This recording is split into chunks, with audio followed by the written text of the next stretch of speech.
It's tough to know exactly what actually happened in The Joker and what was part of Arthur Fleck's troubled imagination and what wasn't. He's clearly not a well person, but just how far do the fabrications go?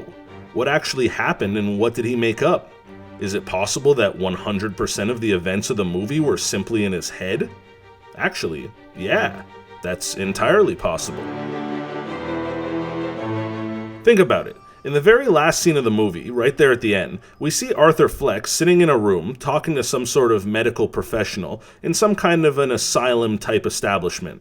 It cuts away from all the carnage and action to him just sitting quietly in a borderline empty room, laughing to himself. The woman asks him what he's laughing about, and he tells her that she wouldn't get it. In fact, that's the very last line spoken in the entire film.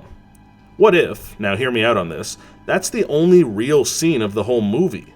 What if that's the only thing that actually existed in reality, and the rest of it was all simply happening inside of Arthur's head in that very moment? It would explain why he's sitting there laughing to himself in the presence of someone else who absolutely does not understand what he's laughing at. The, quote, "you wouldn't get it," is fitting as well, seeing as how it's not only way too long of a story to tell her, but it's also so intricately detailed that he'd never be able to retell it properly in a way that she'd understand. It's like when you're trying to tell someone about the dream that you had. It's never quite as interesting to them as it is to you. So it could definitely be argued that the only real scene that took place within the context of reality is right there at the very end. Everything that happens prior to that, the clown career, the issue with his mother, the talk show appearance, and the entire clown uprising, can all be chalked up to an overly creative imagination of one deranged person. They even drop hints that this is the case throughout the entire story. It's no secret that Arthur suffers from some form of mental illness. He clearly is not well, and he has a recurring tendency to make things up, as we can see throughout the movie. They make it abundantly clear that his entire relationship with his neighbor Sophie was just fictionalized inside of his head, which comes to a chilling head when he meanders into her apartment one evening, much to her surprise and dismay. All the time that they spent together was made up, but I'm not sure that he could tell the difference. Arthur himself isn't sure what's real and what isn't, so it's impossible for an audience to know what's the truth when we're seeing the story play out through his point of view. In one particular date scene, Arthur and Sophie are walking down the street together when Arthur stops to look at a newspaper stand featuring a top story about the three guys that he had the encounter with on the subway. This is essentially the first time that he hears of the clown uprising movement happening, as he turns around and gleefully sees a man wearing a clown mask drive by in a taxicab. That moment right there is essentially the catalyst for the rest of Arthur's actions. Seeing people get behind him, although anonymously, was the first time in his life that he felt that kind of support.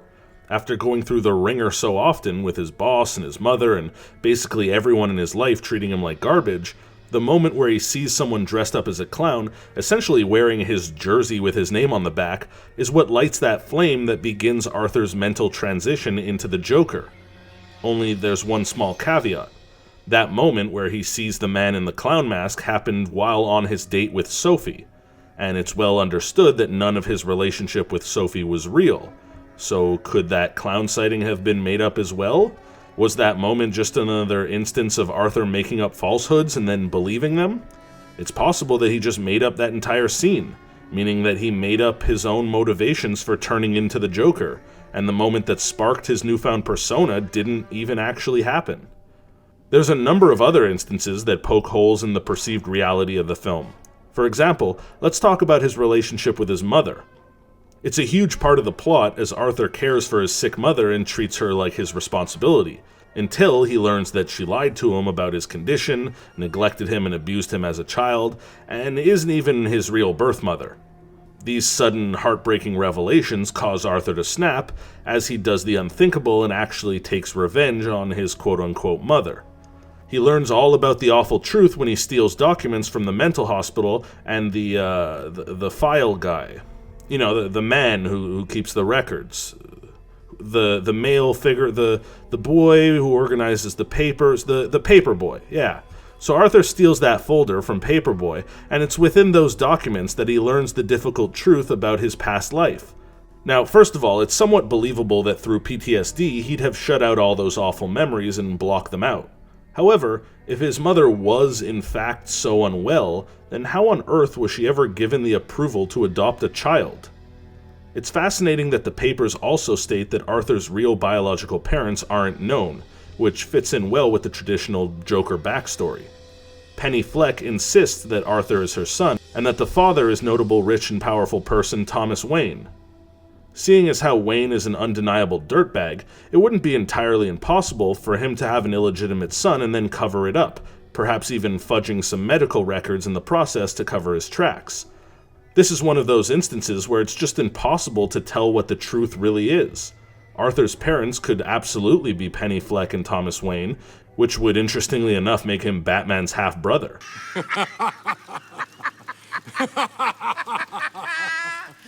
It could also be entirely possible that Penny adopted Arthur and simply suffers from severe mental issues. Then there's the distinct third possibility that absolutely all of this is fictionalized within the mind of Arthur Fleck, or whatever his real name is, and none of it is even real. He could just be a psychopath materializing any sort of connection to a person that he developed an interest in for no real reason and will never understand it. For added emphasis on this theory, look no further than Arthur's laughing condition. Throughout the first 3/4 of the movie, he suffers from a crippling condition that causes him to laugh uncontrollably. It's uncomfortable and difficult to witness. The movie suggests that the condition is a result of a head injury that he suffered as a child. However, what's fascinating is that he seems to completely overcome the complex as soon as he finds out the truth about his past. He realizes that it was his illegitimate mother who instilled this condition within him, and who told him that he has it. When he finds out that his mother and everything about her is bogus, he all but ditches the laughing disorder. There's also the fact that Joker takes place in 1981, meaning that video camera technology was nowhere near the level it is today. It makes sense that someone would capture footage of a terrible stand-up comedy performance and send it into a late-night talk show in today's age, but pretty much impossible to do in 1981. Like, do you have any idea how long and difficult the process would be to develop said footage and then send a tape over to a TV station? Plus, there's no way the performers didn't know they were being filmed. It's not like someone could just whip out a camera phone. They'd have to be filming on large, bulky, television-compatible video cameras. Those were few and far between in that era, and there's a reason why talk shows only started utilizing viral clips in recent years. But perhaps the most telling Easter egg that suggests the entire movie is a fantasy is the fact that every single clock is set to 11:11. Yep, anytime a clock is visible on screen, the time is always 11:11. That can only be explained by the fact that this is all some sort of daydream, and silly things like time continuity just don't matter in a daydream. The reality is, Arthur's probably sitting in that white padded room, laughing to himself in front of that medical professional who's analyzing him, and it's 11:11. That's what time it actually is during the only reality-based scene in the entire movie, so that's what time it appears to be throughout the rest of the film as well. It's all happening in the span of a few mere moments in real time, rather than the days that the movie would have you believe. Don't you also find it kind of peculiar that not a single scene in the movie transpires without Arthur as the focal point? The whole thing is from his perspective. We never hear people talking about him when he isn't in the room, or learn anything about anyone else or their perspective. There's never another character's point of view or input. The entire thing is completely about Arthur.